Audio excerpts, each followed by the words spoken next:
I am the Tofu Golem. Please enjoy the video. You will start by preparing the laptop. Plug in power and close apps so nothing interrupts the process. Once ready, open the Start menu, hold Shift and choose Restart. This forces the recovery environment. You do this because Safe Mode requires booting with minimal drivers, and the recovery menu gives those options.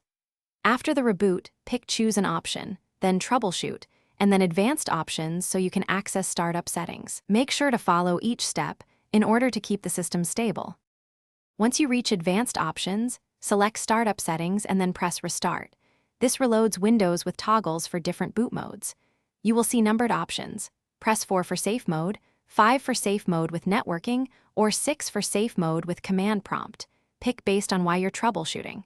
Choose networking only if you need drivers or downloads.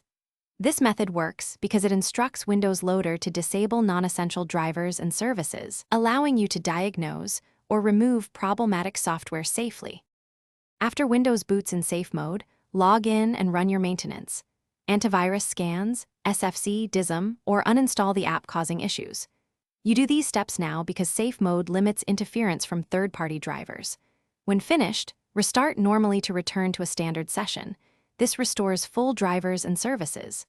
If the system won't enter or exit Safe Mode, try a full power off, hold F12 at Dell logo to access boot options, or use the recovery USB. These fallbacks. Thanks for watching. Consider subscribing if we helped you today.